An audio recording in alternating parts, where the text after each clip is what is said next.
going into Sacramento, I want to show you something. Oh, we talk about situation a lot. So, do you understand what I'm trying to cryptically say? Yeah. Yeah. So for those who can't put the pieces together, the top pictures who was drafted in would have the been a top hell of a 10 starting five. would have been decent, right? Just decent. Decent. I'm playing. That would be crazy. That would have been a hell of a starting five. So right after you go number 5 in 2010. Next year they pick Jimmer number 10, 1 pick ahead of Klay, 3 picks ahead of Kawhi Leonard, Shumpert, Tobias in that draft. 2012 they go Thomas Robinson, next pick Damian Lillard. Would have been an all right point guard for you, I would say. 2013 McLemore, then KCP and McCollum go right after that. Stauskas number 8 and 14. Stauskas. Stauskas. You ready? Okay, 1, 2, 3. Nik rocks! Right before that was Smart and Randall. And then 2015, they picked a dude that plays the same position as you, Willie Cauley-Stein. Something comes to mind when I think about this. I think of Boogie revolutionizing the position, sometimes out of necessity. Then the other part I'd like to talk about, which we talked about a little bit off camera, is not only does it have to happen in the front office, but it got to happen with the coach. Right. I mean, we're listening to Boogie talking about his coaches with reverence. Coaches that opened up opportunities for him, who were open thinkers, free thinkers that didn't limit his potential, but you run into Westphal. And I had an opportunity of playing for Paul Westphal my rookie year, and I know that was not the welcome to the NBA I was expecting. Right. From whether it be from a schematic standpoint or from just what I thought of a relationship with a player with an NBA coach was supposed to go like. So, right. In saying all that, you know, we know with the history of Sacramento, how important was that hit or miss year from Westphal for you, your first year? Man, that shit was it was tough, bro. It was tough, and obviously it's tough, you know. Just figuring out the business in general. Like, that first year in the NBA is like a whirlwind, you know what I mean?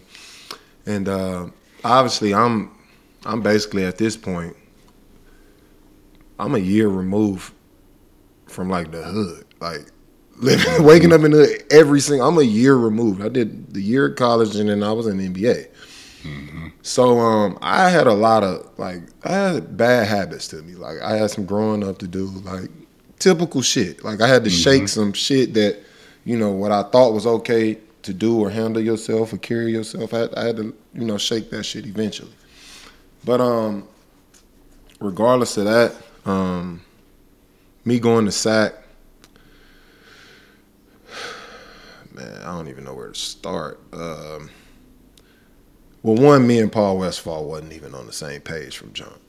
And I ended up life. No, and like we should never from day one. It just we weren't on the same page, and I was so confused because I'm so excited to be, you know, in the NBA. This is the start of, like, I'm dreaming big, and I'm just like, man, I'm about to meet my coach. This is about to be dope, like. Mm-hmm.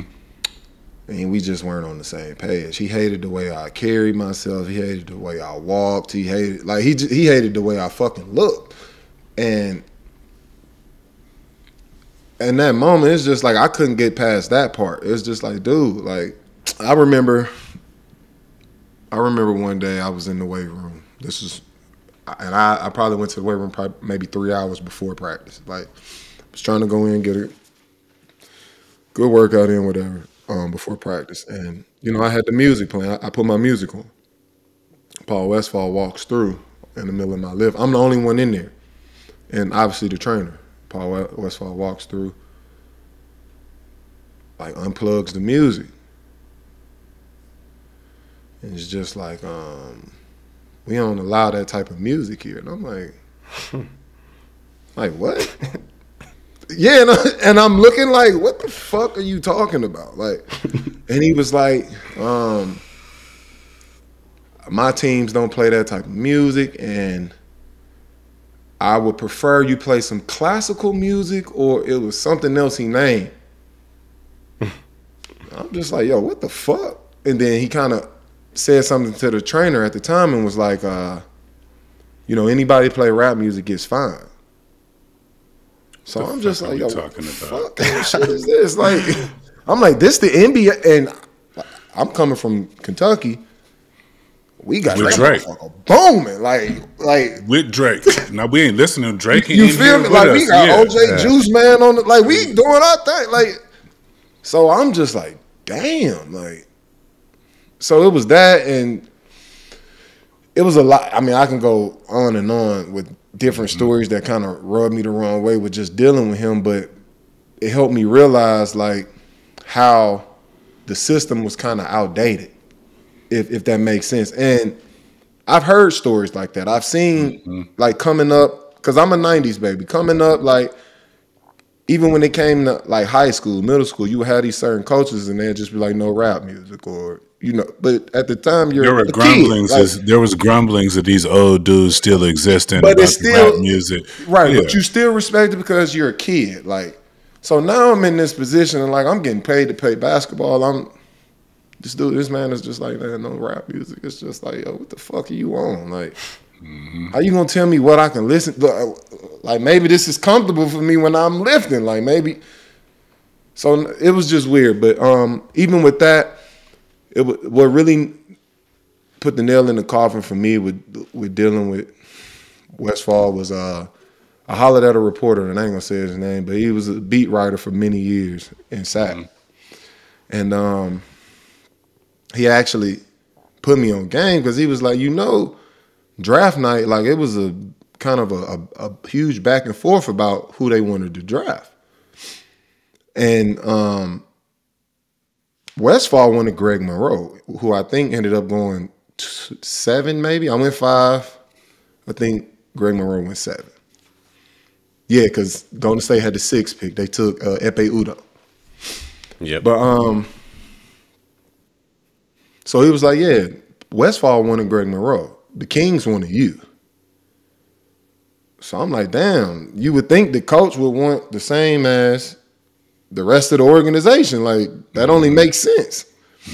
So I was like, nah, he wanted Monroe. And when Westphal would coach me, I play the way I play. I've always played that way. I'm a playmaking big. I can score the ball, like all of these different things. So when it came to me, when I got there for training camp, summer league, like everything was cool. Like, they gave me the green light. Go do what you do. Then regular season rolled around, which is understandable because, things do switch. But they've been giving me the game plan since I stepped foot there. And the summer league comes there before the rest of the kind of veteran guys. But we didn't necessarily have a veteran team. We had 1 year, 2 year, maybe 3 year guys on the team. This was a rebuilding team. So since I stepped foot, they giving me the game plan. They telling me how they wanted me to play, all these things. Regular season starts. Westphal is like, I don't want you to shoot the ball. I don't want you to do anything but set screens and roll. And if you get rebounds, kick it out. I'm just like, huh?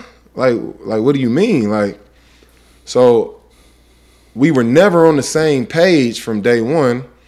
And, it was always these rumblings of us not getting along. And, Westphal would, say his things in the media, whatever.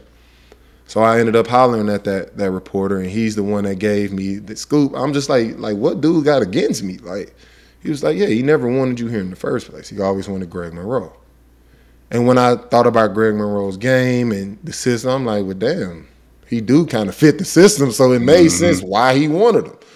But for me, it was just like, bro, this don't even make no sense. How the organization want me, but you got a coach that doesn't want me, and then you expect it to work. Like, what are you supposed to do with that information? What are you even supposed to do with that information as a rookie? It was more so for me. I was always trying to figure out. I'm like, what this dude got against me, bro? Yeah, like, some contact. Yeah, I'll take. He had a lot more against you than that.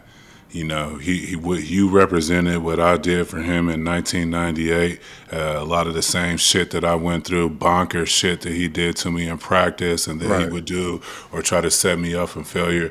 What you represented was it was a clash with the old regime, Boogie. And the way the old things were done, old coaching ways of like, I just need a screen and roller. No, motherfucker, we want the best player. We have an opportunity to get a guy who's a 5-tooler, and you're telling us just to go get the screen and roller. We ain't going for it. We cut the checks. And now as you can start to see as those guys have slowly either they transition to TV or they get them the fuck out of the way. Yes. Bless their hearts, the best ones who get the message, whether they like it later, they can go to the front office, kind of be a hybrid between the old and the new. But there were some other things socially that I've come to learn about Paul Westphal that y'all wasn't even supposed to be in the same room together. No.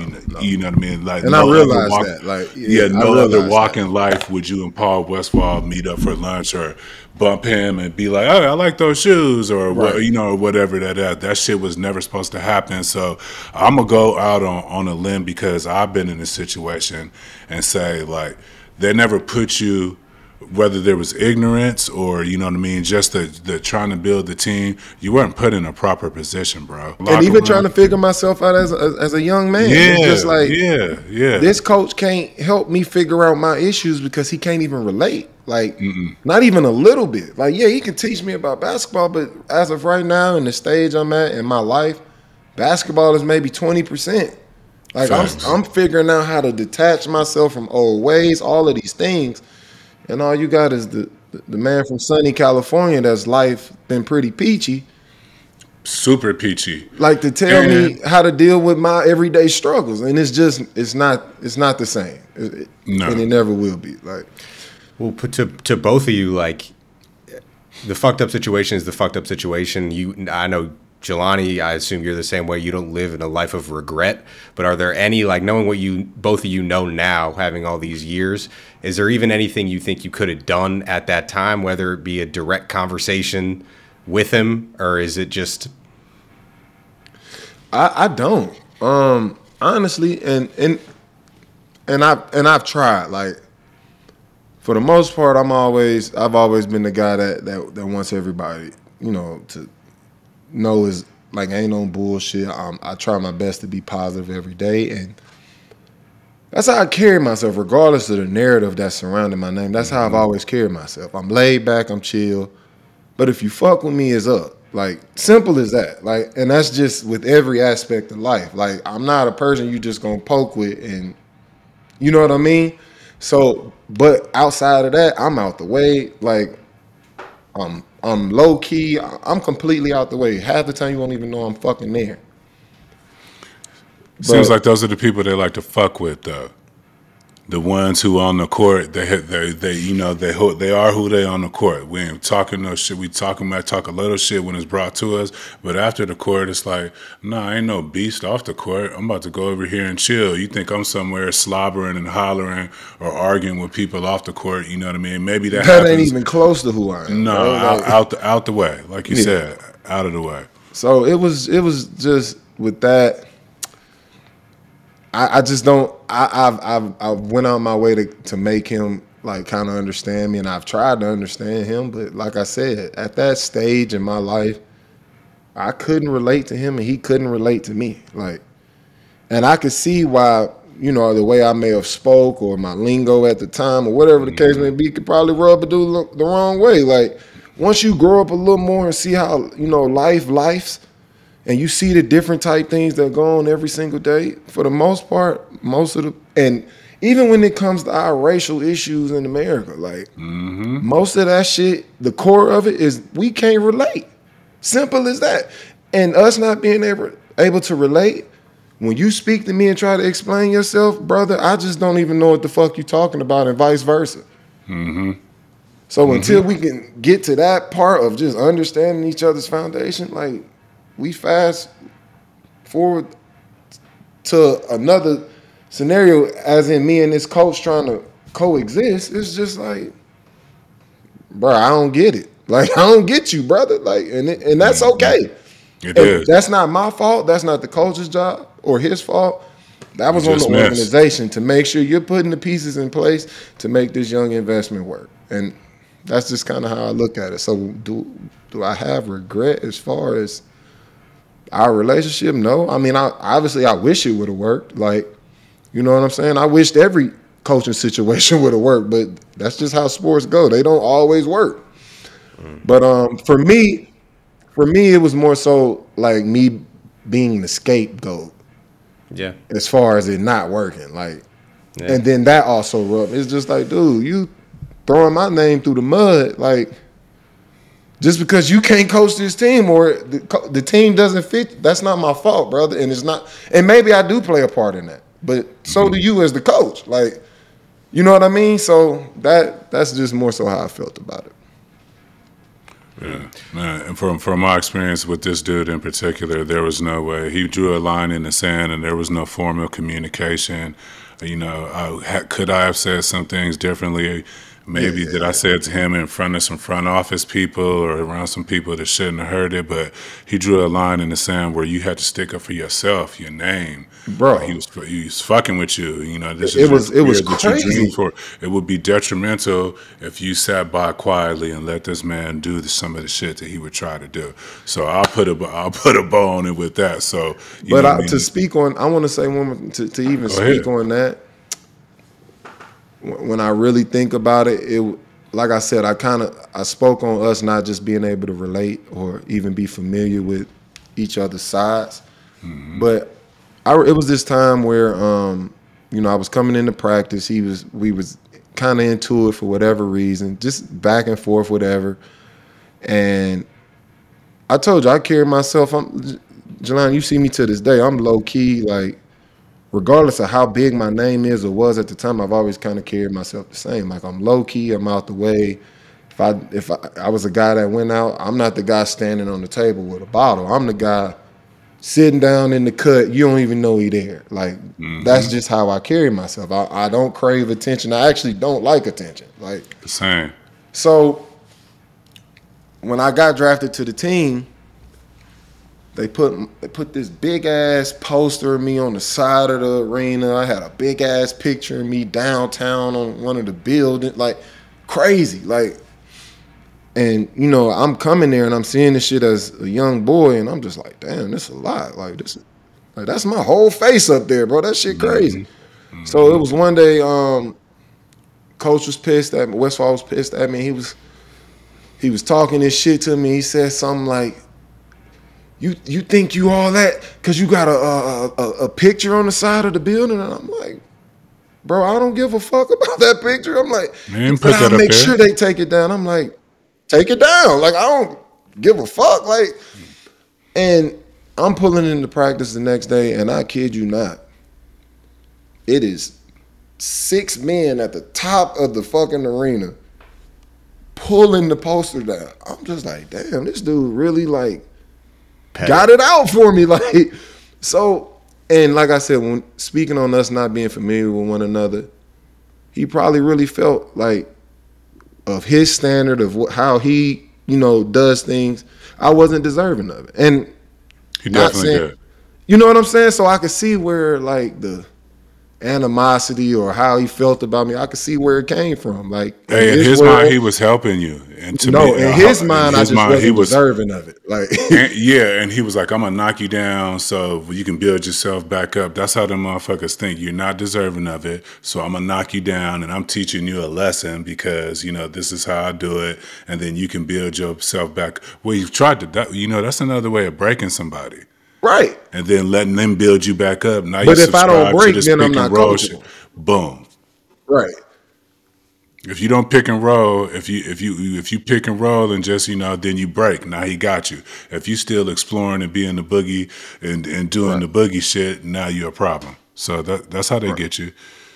And I think in that moment, I've thought back on it, and it just come to realize, like, dude, I wasn't his player. I wasn't his type of player. For his standard, for what he was looking for, and maybe so when it came to his system, I just wasn't his player. And I can understand now why it was so much like animosity. Like, Right. and in my head, I'm just like, damn, why the fuck this dude on my back so crazy? Like, and it was always like negativity. It was never anything like positive. Like, but he would come with the negativity, and then at the end of it, be like, man, I'm just trying to help you become a man. Like nah, Ain't nobody brother. need all that. Nah, brother, this ain't it. Like, Well, I'll say from a fan perspective, me and all my boys loved watching you play. I think the definition of a dude, like, get him to a better situation. Like, please. I mean, we listed off all the draft things.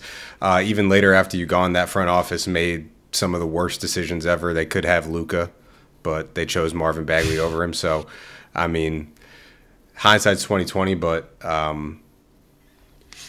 I wasn't asking in terms of anything like, do you regret anything? I just, sometimes it's cool to know, like, if you even have perspective, but some situations are just so broken that there's no perspective really to have, other than that it was just all fucked up. only thing I really wished for in my time was like my playing style and the way the game, the way I played the game was embraced more at that time. Because now, you know, that's what they're looking for. Like, they fell in love, you know, with the playmaking big. So, I mean, you got to kind of also blame it just on the timing of it. Like, where the game was with two bigs, and two bigs in the post, one shooter, a defender, and a point guard. Like, that's the era that I entered the NBA in. I became a professional in. So, the way I played wasn't necessarily embraced yet. You know what I mean? It worked. It was effective, but it wasn't embraced.